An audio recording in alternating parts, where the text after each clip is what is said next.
Dès le début, Dieu a jeté d'abord son regard sur les nations pour choisir Donc, du milieu Dieu d'elles. a jeté son regard sur les nations. Selon qu'il est écrit dans Jean chapitre 1, là, que la parole est venue sur les siens. Mais est-ce que les siens l'ont reçu? Les siens n'ont pas reçu. Au contraire, les siens même ont crucifié le Messie qui leur avait été envoyé. C'est ce que l'apôtre Pierre prêchait dans Actes chapitre 2. Et certains juifs qui étaient venus pour la fête de la Pentecôte, eux, ils étaient touchés par cette parole. Ils ont, quand ils étaient touchés, ils ont dit, homme frère, que devons-nous faire? Il dit, répentez-vous, que chacun de vous soit baptisé et sauvez-vous de cette génération perverse. Parce que ici, là, cette génération qui était là était une génération maudite parce que c'était cette génération-là qui a crucifié le Messie. Vous comprenez cela, non? Mais ils ne se sont pas arrêtés à crucifier le Messie.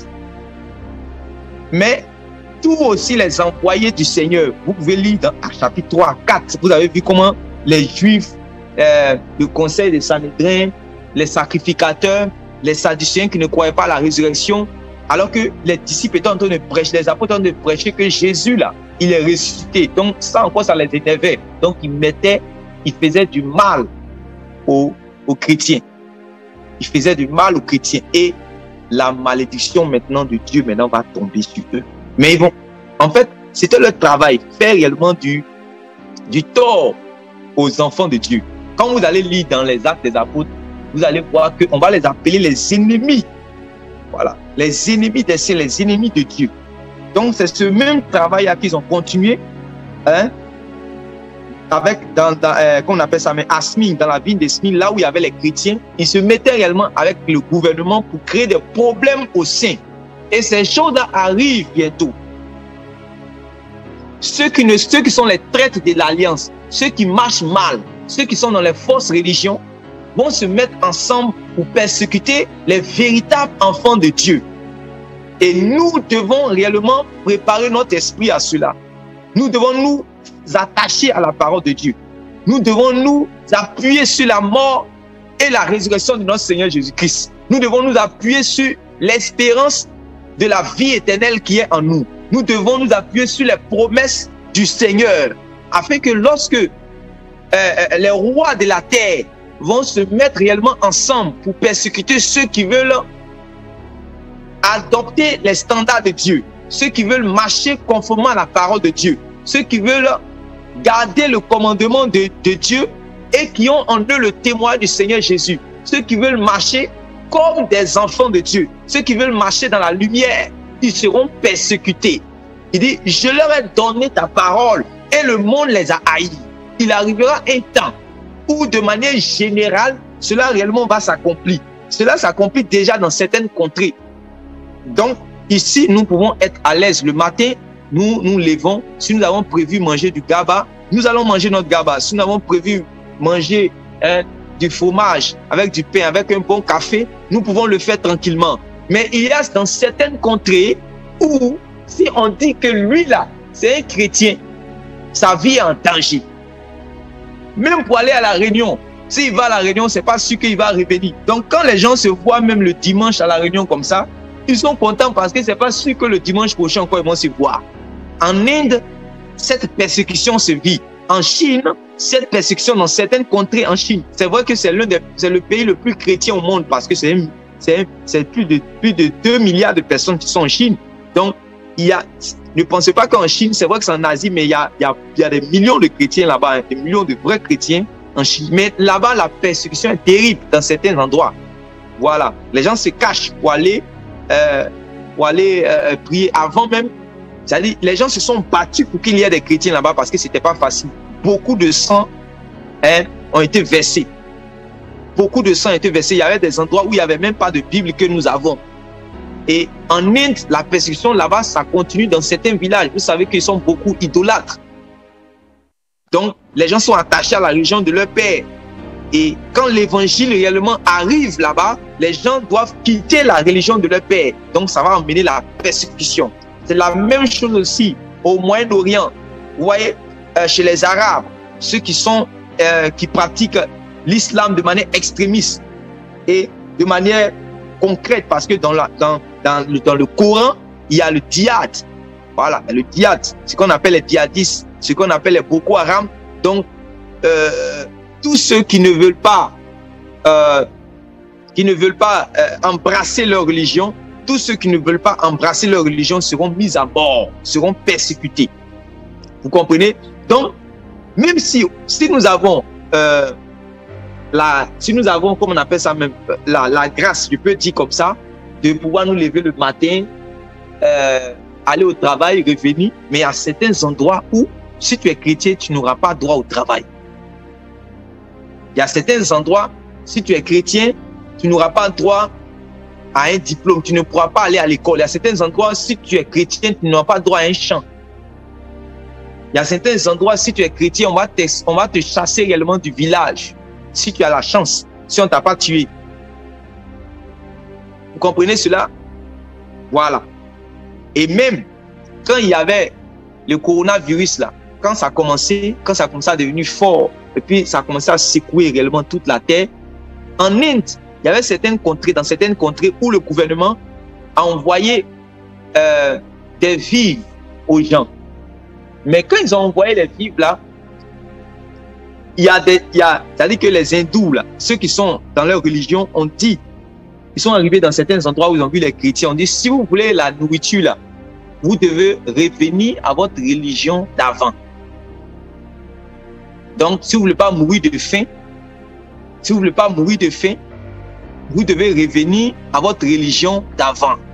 Or, c'était en ce moment-là, c'est-à-dire que la vie devenait difficile, c'était la famine. Donc, ce n'est pas parce que nous vivons un peu tranquillement que nous allons penser que tout va bien. La persécution se trouve dans certains endroits. Mais il arrivera des moments où ça va se généraliser, où ça va venir. Il y a beaucoup de personnes qui ont reçu des prophéties. On a reçu des prophéties que ces choses-là arrivent, même en Afrique de l'Ouest, ça arrive dans notre pays. Mais il faut que nos reins soient sains. Il faut que nos lampes soient allumées. Il faut que réellement on puisse se préparer dans notre esprit, de sorte à ce que nous puissions résister. D'ailleurs, quand on nous demande même de travailler déjà même pour la vie éternelle pendant qu'il fait jour. On commence également à présenter des excuses à Dieu. J'étais malade, j'avais ceci, je faisais cela, je n'ai pas pu venir. J'étais dans tel coin, je n'ai pas pu venir. On donne des excuses. Le Seigneur a dit, travaillez pendant qu'il fait jour, quand la nuit vient où personne ne pourra travailler. Là-bas, on ne peut pas faire campagne d'évangélisation. Là-bas, on ne peut pas sortir dans les marchés pour aller évangéliser. C'est-à-dire que le jour où tu t'es levé pour aller évangéliser, c'est-à-dire que tu as décidé de mourir en fait, quoi. Tu as décidé, si tu pars, par exemple, en Arabie Saoudite, tu arrives là-bas, dans certains endroits, tu dis que oui, tu vas prêcher la parole de Dieu. C'est-à-dire que tu as décidé de mourir, quoi. Voilà. Donc, quand on dit la nuit vient où personne ne peut travailler, c'est-à-dire qu'il y a la nuit où personne ne peut travailler. Donc, si tu peux évangéliser maintenant, là, il faut évangéliser. Si tu peux prêcher, là, il faut prêcher. Il arrivera des temps, si les choses deviennent difficiles ici, on ne pourra pas prêcher. Écoute la vérité. On va vivre notre vie chrétienne, c'est-à-dire que dans la sainteté, dans la pureté, mais on ne pourra pas aller au dehors pour aller dire qu'on va prêcher, à moins que le Saint-Esprit te pousse, à moins que Dieu t'emmène devant, afin que tu puisses également souffrir le martyre. La seule chose qu'on pourra faire, c'est-à-dire que vivre dans la sanctification. Oh, vivre dans la sanctification. Quand les gens maintenant vont savoir que, ah, toi, tu gardes les lois de Dieu, tu gardes les commandements de Dieu. On dirait que tu es un chrétien, comme ils ont fait à Pierre là. On dirait que toi, tu marches avec Jésus. Et c'est là maintenant que tu ne dois pas être dans la compromission. Tu dois faire comme Meshach, Shadrach et Abednego. Et tu dois faire comme aussi comme Daniel à Babylone. Donc le monde, ton environnement va devenir comme la Babylone et toi tu vas être comme Daniel et ses compagnons. Et tu dois afficher les standards de Dieu. Mais si tu n'as pas commencé à t'entraîner maintenant, pendant que tu n'as même pas encore de grandes persécutions, pendant qu'il n'y a même pas encore de grandes souffrances, si on n'est même pas encore prêt réellement à afficher notre identité en Christ, si on n'est pas prêt réellement à afficher nos valeurs en Christ, si on n'est pas prêt à marcher conformément à la parole de Dieu, c'est pas quand la fournaise sera 7 fois chauffée que nous allons pouvoir résister. La fournaise n'est même pas encore allumée. La fournaise n'est même pas encore allumée, on ne peut pas résister. Ce n'est pas quand la fournaise sera 7 fois chauffée que nous allons pouvoir. Amen. Ce n'est pas quand la fournaise sera 7 fois chauffée là que nous allons pouvoir résister. Pour le moment, le Seigneur dit travailler pendant qu'il fait jour, quand la nuit vient, où personne ne pourra travailler. Donc, je vous disais qu'il y a certains endroits où la fournaise est allumée. La fournaise est allumée.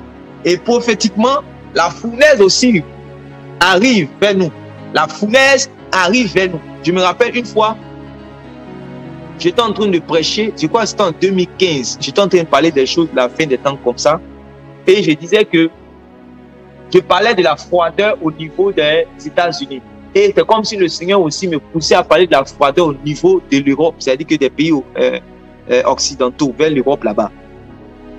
Et je disais qu'il va arriver réellement des temps où les gens ne pourront pas réellement s'afficher.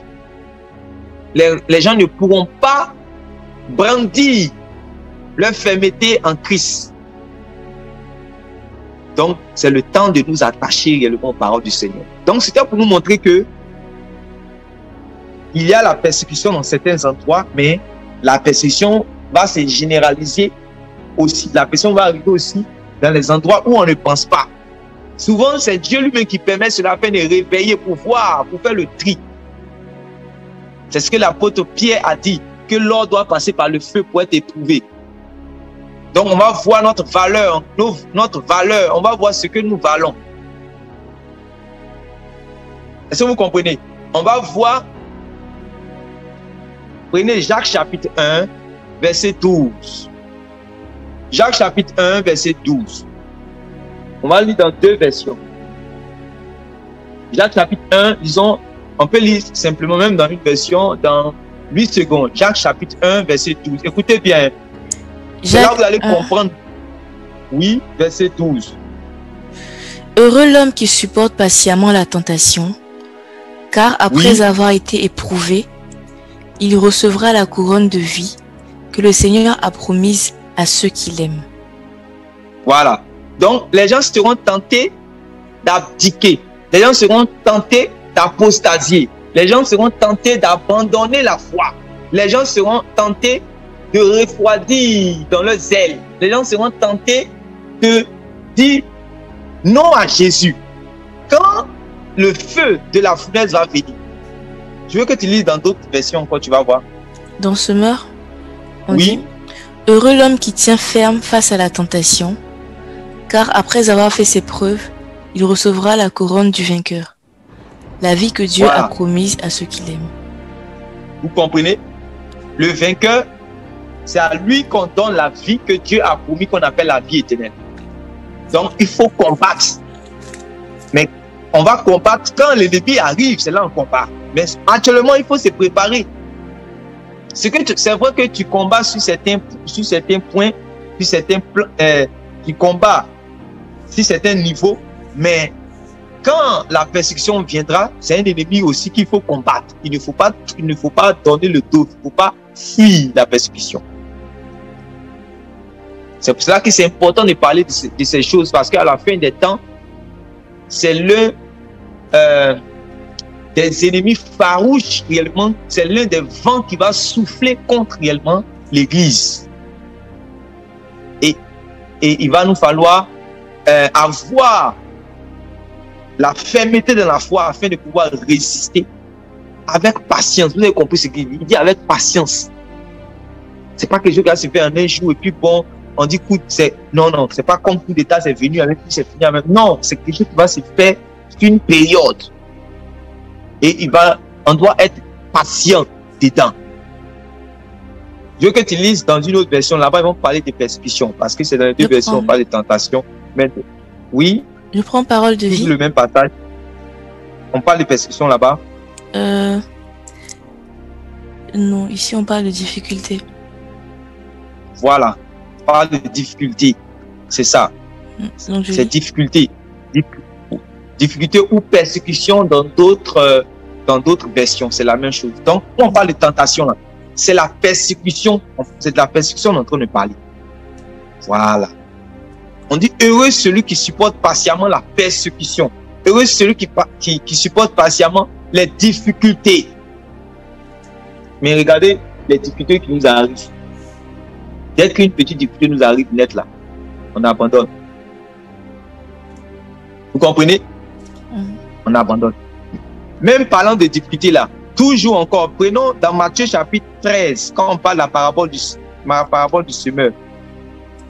Matthieu chapitre 13, où le Seigneur Jésus commence à expliquer. Matthieu 13. Oui, Matthieu chapitre 13. Disons à partir du verset 21. Verset 20 à 21. Écoutons, hein.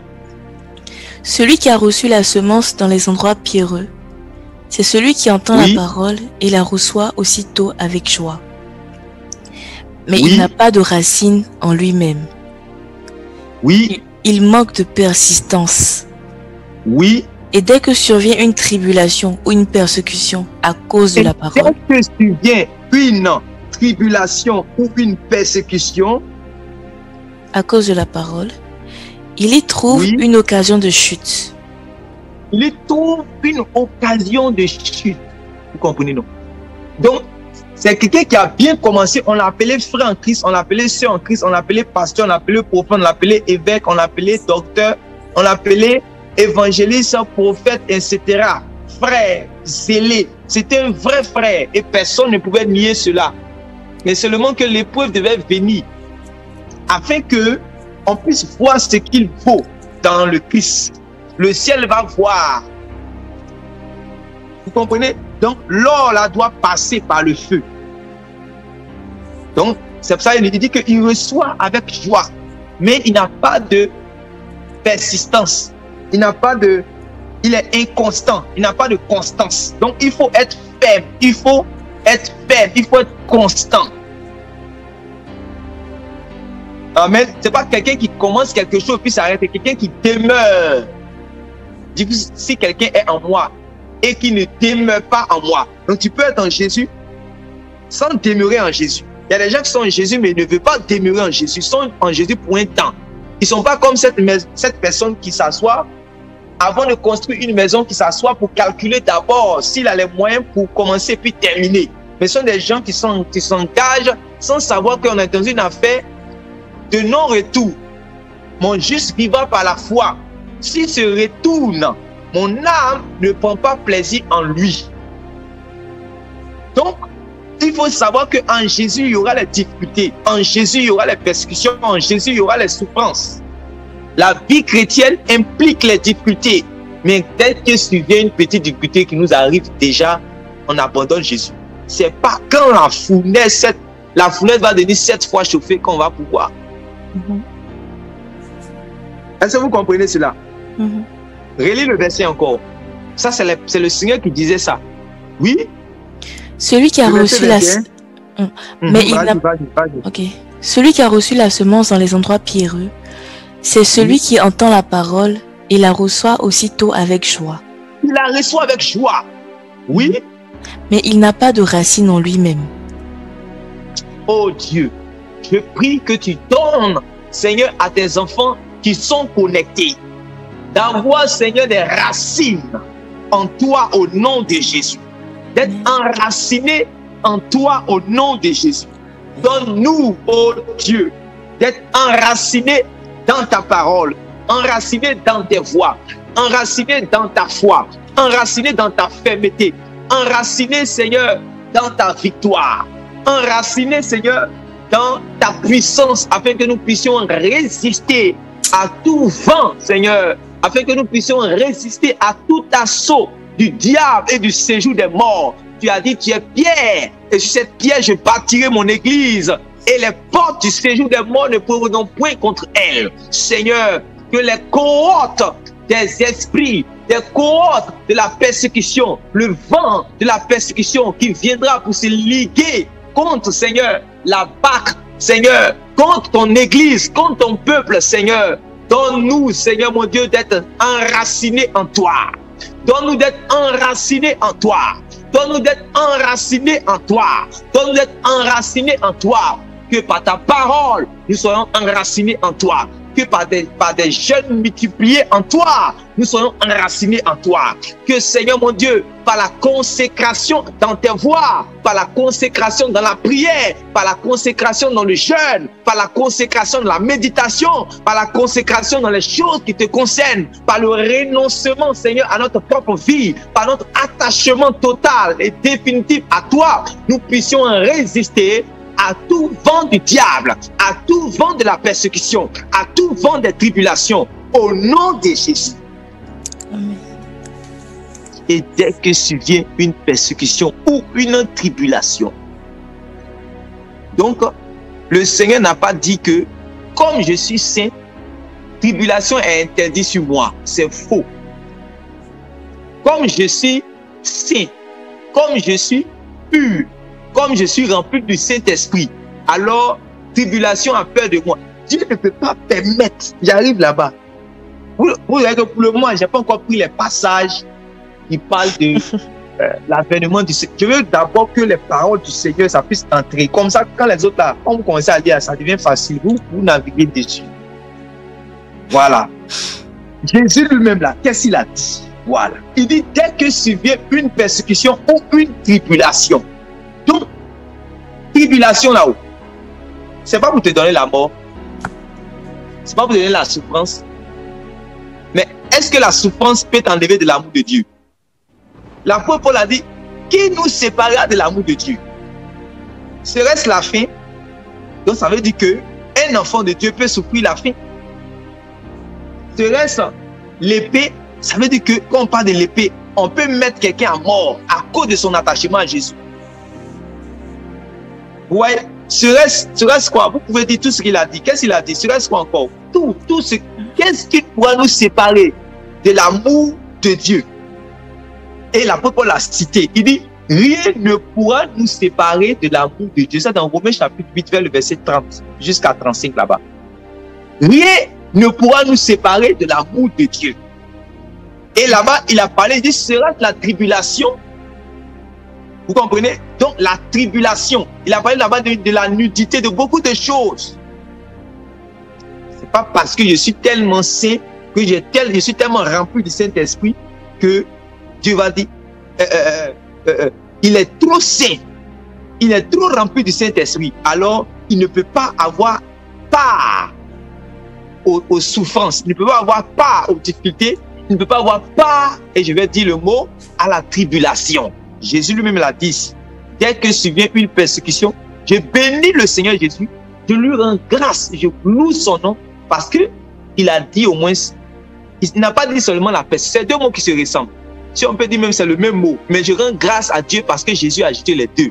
Pour ne pas que vous dites que la tribulation là, un enfant de Dieu ne peut pas passer dans la tribulation.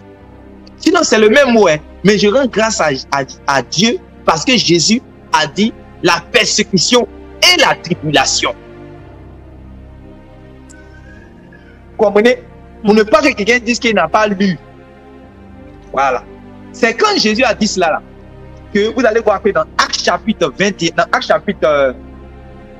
chapitre 21 là-bas, oui, Actes chapitre 21, les apôtres vont dire que ils vont fortifier l'esprit des disciples en leur disant que c'est pas beaucoup de tribulations qu'il nous faut entrer dans le royaume de Dieu. Vous avez déjà lu cela? Oui. Que c'est pas beaucoup de tribulations qu'il nous faut entrer dans le royaume de Dieu. Ils se fortifiaient parce qu'ils étaient dans la tribulation réellement. Et ils s'appuyaient sur les paroles du Seigneur qui parlent des tribulations. Vous comprenez? Voilà. Ça veut dire que quand je vis la tribulation, il y a des paroles du Seigneur qui sont écrites là, qui vont prendre vie maintenant. Qui vont prendre vie. Ça veut dire qu'on va quitter la théorie, mais on va rentrer dans la pratique. Voilà.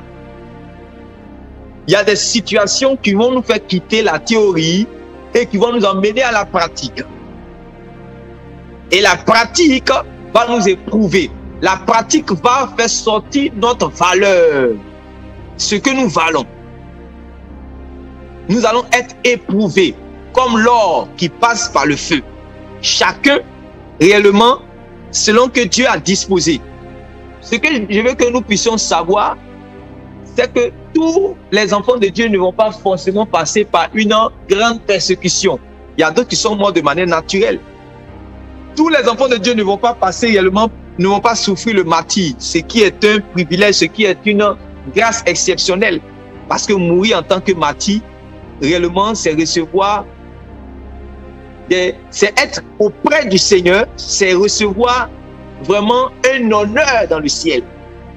Ça, il faut qu'on soit sûr là-dessus. Parce que mourir pour quelqu'un là, c'est que tu aimes la personne. Jésus a dit qu'il n'a pas de plus grand amour que de donner sa vie pour ceux qu'on aime. Il a donné sa vie pour nous, non? Il y a des gens là qui disent, Seigneur, comment tu m'as fait la grâce? Tu m'as fait la grâce, toi qui es mort pour moi, mais tu me fais aussi la grâce, non seulement de mourir dans cette vie, mais de donner même ma propre vie, de donner ma propre vie à cause de ton nom. J'ai trouvé grâce à tes yeux. Vous voyez ce que Marie a dit quand l'ange du Seigneur est venu dire que tu seras enceinte parce que le Saint-Esprit réellement va venir, va te couvrir de son ombre. Qu'est-ce qu'elle a dit? Elle a dit, je suis la servante du Seigneur, j'ai trouvé grâce à tes yeux. Donc, quand quelqu'un réellement est en face du martyr, là, il ne doit pas faire demi-tour. Il doit assumer. Et il doit savoir que Dieu lui a fait grâce réellement de mourir à cause du nom de Jésus. Comprenez cela? Voilà. Donc, tribulation. Ouais, c'est écrit ici. Et dès que tu viens, je veux que tu lises le dernier passage là. Oui. Et dès que survient une tribulation ou une persécution à cause de la parole, il y trouve une occasion de chute. Amen. On dit à cause de la parole. Donc, ce n'est pas quelqu'un qui allait voler puis on l'envoie en prison. Ce n'est pas quelqu'un qui allait chercher femme de quelqu'un et puis on l'a mise à mort. Ce n'est pas quelqu'un qui s'est conduit mal. Comme les gens qui prêchent aujourd'hui. Non, un enfant de Dieu peut faire cela. Si tu es chrétien, un enfant de Dieu peut faire cela. Tu es dans ça là, c'est ta propre souffrance.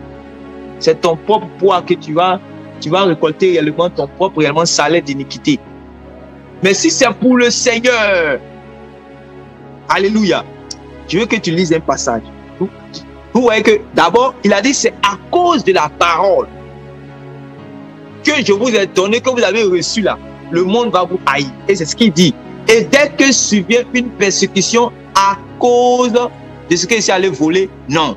À cause de ce que c'est allé chercher femme de quelqu'un, non. À cause de ce que c'est allé m'asseoir dans un maquis. Parce que j'ai entendu les prédications qui disent non, vive le bon vin. Je suis allé boire, j'étais ivre, j'ai vu une maman là-bas, je suis allé la taper, la gifler, on m'a attrapé, on m'a bien bastonné, on m'a jeté réellement en prison. Et puis je dis non, que je souffre pour la cause du Seigneur. Non, je suis chrétien, je souffre. Non, non. Tu allais prêcher et tu as commencé à insulter les gens. À part, tu as commencé à les insulter. L'État, les gens ont porté plainte contre toi. On dit, lui, il injurie les gens, il commence à insulter, il est irrespectueux. Tu es là-bas, tu dis non, que c'est à cause de la parole du Seigneur que tu as été incarcéré, tu es en prison. Non, c'est à cause de l'iniquité. Tu injuries les gens. Tu ne respectes pas les autorités. Non. Mais il dit, si c'est à cause de la parole, voilà, à cause du témoignage de Jésus et à cause du commandement de Dieu. Par exemple, pendant qu'on va dire de ne pas prêcher contre l'homosexualité, parce que l'homosexualité est une bonne chose. Toi qui vas te mettre là, toi qui vas prêcher pour dire que en réalité, l'homme ne doit pas aller avec un homme comme on va avec sa femme. C'est une abomination. Quand tu vas dire cela, si on a légalisé l'homosexualité, on va envoyer réellement les policiers. Ils vont venir te prendre chez toi et on va t'emmener en prison. Et si on doit te torturer, ils vont te torturer. Et c'est comme ça les gens souffraient. À cause de la parole. Vous comprenez? Voilà. Et les gens maintenant vont commencer à dire, lui là, il jouait un jeu hasard avec nous. Il jouait un jeu de loto avec nous. On partait dans les bistrots ensemble. On partait chercher les femmes ensemble. Maintenant, il est attaché à la nouvelle... à la nouvelle secte, c'est comme ça on l'appelait avant, mais maintenant tout le monde sait que les chrétiens, on les connaît. Donc ils vont dire, il est devenu chrétien maintenant. Et c'est les chrétiens qui mettent en pratique la parole de Dieu. Donc les gens vont commencer à être jaloux comme ces juifs là. Et c'est ce que les Juifs là faisaient. Dans notre passage de Apocalypse que nous sommes en train de lire. Donc, ils ont commencé à mettre, à mettre réellement les bâtons dans les roues. Ils ont commencé à mettre des pieds d'achoppement pour faire réellement tomber les chrétiens, pour les emmener à abandonner le Christ. Ils ont commencé à les persécuter. Si on avait le temps, quand j'allais prendre, par exemple, comment l'évêque Ignace, comment est-ce que réellement il a souffert, le martyr, quand vous lisez ça, quand je vois les prédicateurs qui se mettent sur la chair pour prêcher les messages de prospérité, il faut avoir gros cœur pour faire ça. C'est-à-dire, soit il faut être ignorant, ou bien il faut avoir gros cœur. Si tu as lu ce genre de choses-là, comment les gens, comment les gens, les vieux de 120, 110 ans, 120 ans, sont en souffert à cause du commandement de Dieu, à cause du témoin du Seigneur Jésus, qui ont versé le sang, qui ont été mis au bûcher, qui ont été sciés en deux, qui ont été décapités, qui ont été torturés jusqu'à mort. On les a livrés aux bêtes. Les gens sont moqués d'eux. On les a déchiquetés. On les a frappés jusqu'à ce que leurs os puissent sortir. Ils ont versé réellement leur sang. Toi, tu vas venir sur la chair et tu vas prendre la parole de Dieu et tu vas dire les bondieuseries. Tu vas prêcher ce que les gens veulent entendre. Tu ne sais pas que c'est une affaire de sang. Tu ne sais pas que c'est une affaire de sang. Si tu aimes Dieu, que tu as un cœur humble, que tu vas lire ce qui s'est passé là, ceux qui t'ont précédé là, tu ne vas pas jouer avec la parole de Dieu. Tu vas dispenser le conseil de Dieu. Tu vas dire, tu vas être un perroquet du Seigneur. Tu vas répéter les paroles du Seigneur. Tu ne vas même pas ajouter quelque chose. Tu ne vas te détourner ni à droite ni à gauche. Mais quand tu ne connais rien dans l'affaire et que tu es quelqu'un toi-même qui t'est recommandé toi-même, ou bien tu es venu par suivisme, ou bien tu es venu parce que tout le monde parle, donc toi aussi tu es levé pour parler, c'est normal que tu fasses ce genre de choses et tu vas recevoir aussi ton salaire. Que Dieu nous donne des serviteurs et des servantes de Dieu qui ont pris conscience qu'un homme a souffert pour eux, qui ont pris conscience qu'un homme a payé le prix pour eux, qui ont pris conscience qu'un homme a versé son sang pour eux, qui ont pris conscience qu'un homme s'est consacré, dit Père, je me consacre moi-même pour eux, qui ont pris conscience qu'un homme a prié jusqu'à ce que les grumeaux de sang puissent sortir de son corps pour notre sanctification. Que Dieu suscite des hommes et des femmes qui vont prendre conscience qu'un homme réellement a payé le prix.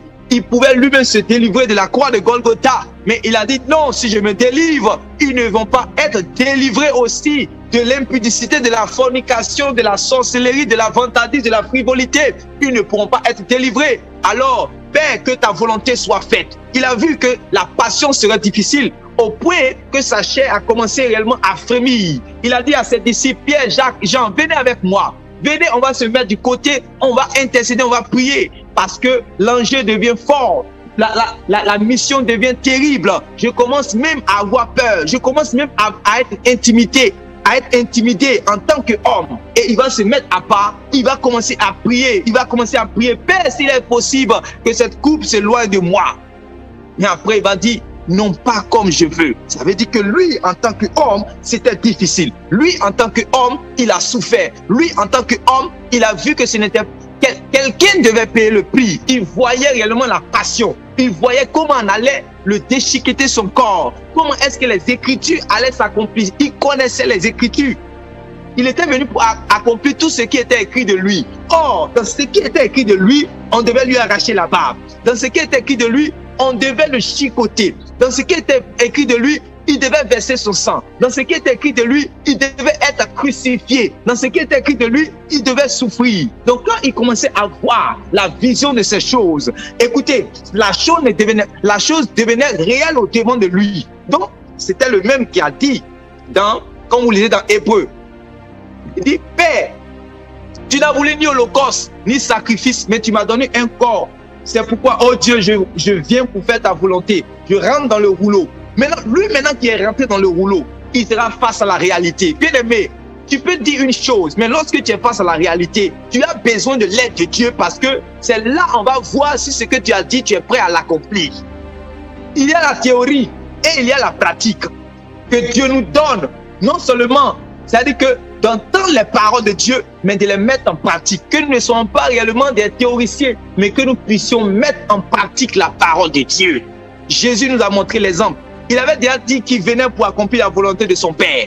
Mais lorsque la chose devenait difficile, vous avez vu que maintenant, ça a commencé à attaquer la chair. Mais il a dit, même si la chair est faible, l'esprit est bien disposé. Que le Seigneur nous aide à combattre le bon combat. Que le Seigneur nous aide à résister à la persécution. Que le Seigneur nous aide à résister à toute forme de difficulté. Que le Seigneur nous aide à résister à toute forme de tentation. Car la nuit arrive pour voir la valeur de ceux qui se réclament du Seigneur Jésus. La nuit arrive pour voir la valeur de ceux-là qui professent le nom du Seigneur. La nuit arrive pour voir la valeur de tous ceux qui s'appellent pasteurs, qui s'appellent prophètes, qui s'appellent évangélistes, de tous ceux qui se mettent ça et là dans les carrefours pour parler de la part du Seigneur. C'est une bonne chose de parler de la part du Seigneur, mais la nuit arrive où on va voir la valeur de chacun d'entre nous. C'est le temps pour nous de nous consacrer. C'est le temps pour nous de chercher la part du Seigneur. Notre aide ne vient pas ni de notre force, ni de notre puissance, mais notre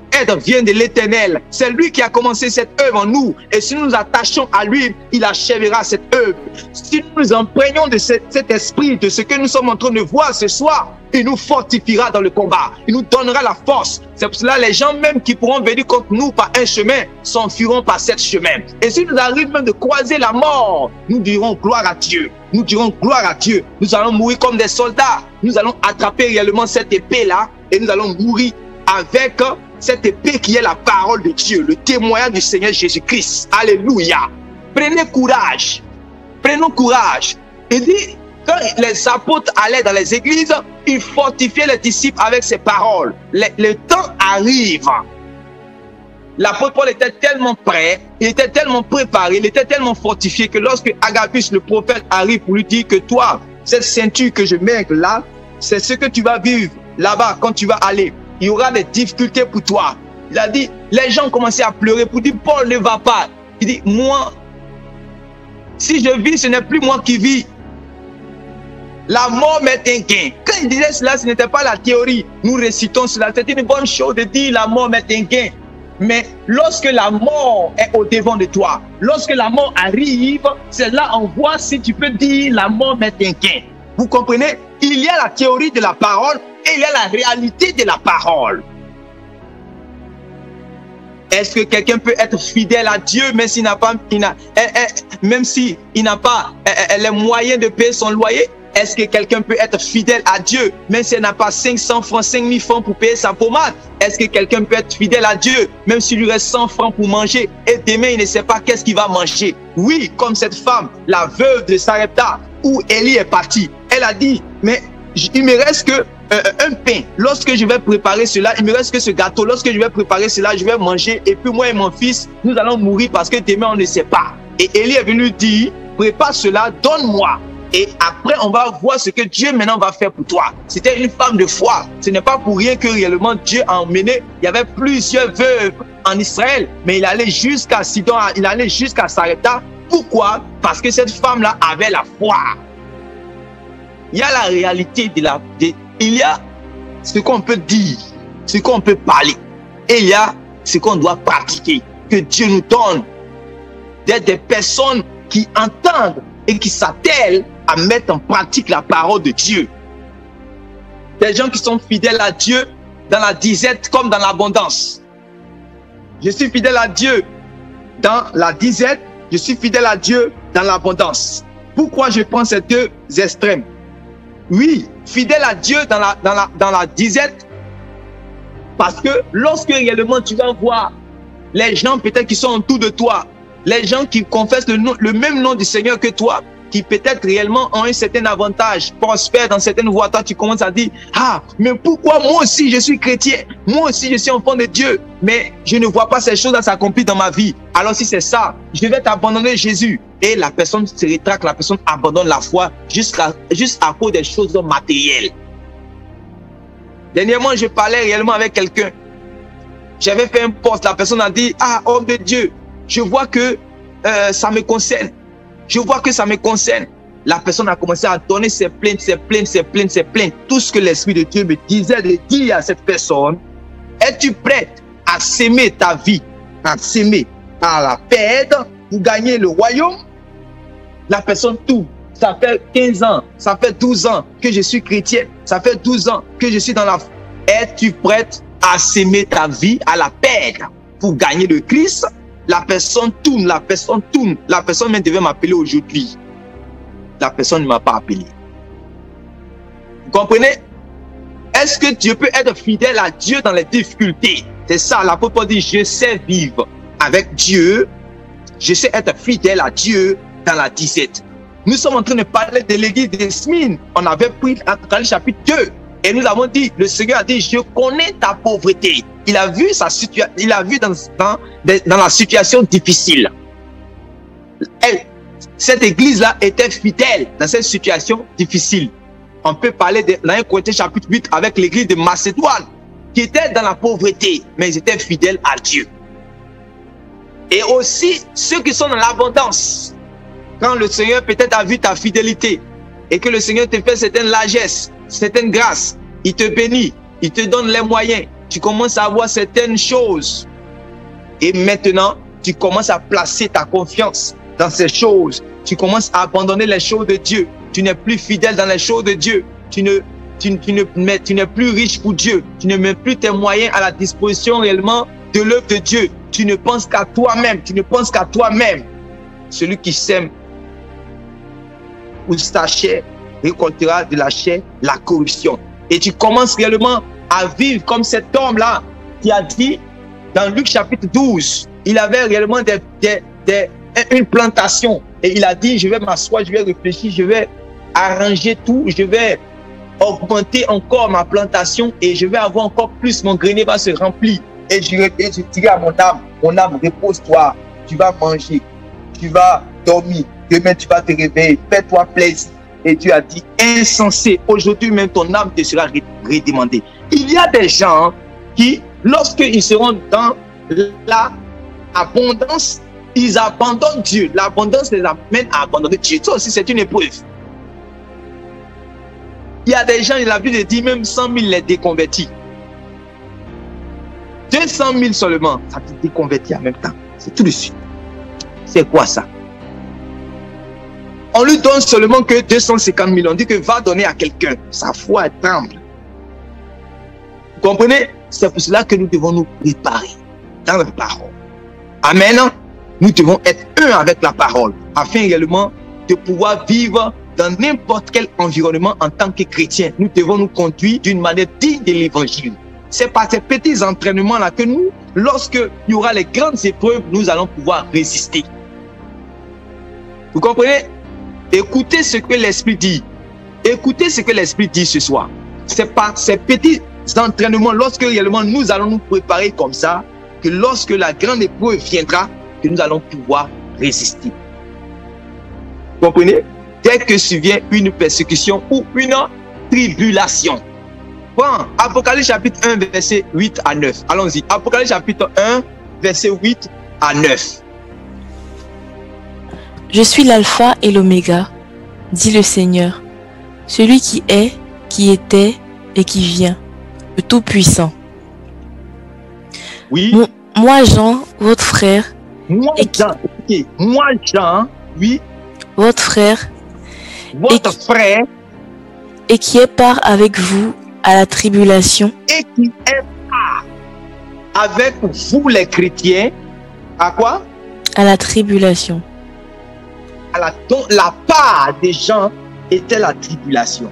Et la part de ses contemporains, de ses frères dans le Seigneur qui avaient l'Esprit de Dieu aussi en eux. Parce qu'on nous croit, on fait croire que quand on a le Saint-Esprit, la tribulation ne peut pas venir. Jésus a déjà démenti cela. Jésus a déjà gâté ça. Jésus a déjà enlevé ça dans notre esprit. Ça, c'est clair. Celui qui va sortir également de cet endroit-là. Et puis, c'est-à-dire que de cette réunion-là. Et encore, qui va continuer à discuter que un chrétien ne peut pas subir une personne, une tribulation, c'est qu'il a un grand problème d'humilité. Parce que l'humilité, c'est pas seulement de se faire petit, c'est-à-dire qu'il faut s'humilier devant. C'est Jésus, il est la parole, c'est ça. Que Dieu nous aide.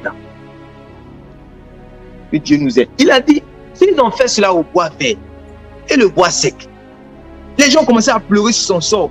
Il dit, ah, ne pleurez pas. Ce qu'ils ont fait au bois vert, ils vont le faire au bois sec.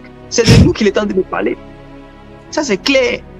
Il dit, moi, Jean, votre frère, qui est part à la tribulation. Donc, Jean dit qu'il a part à la tribulation.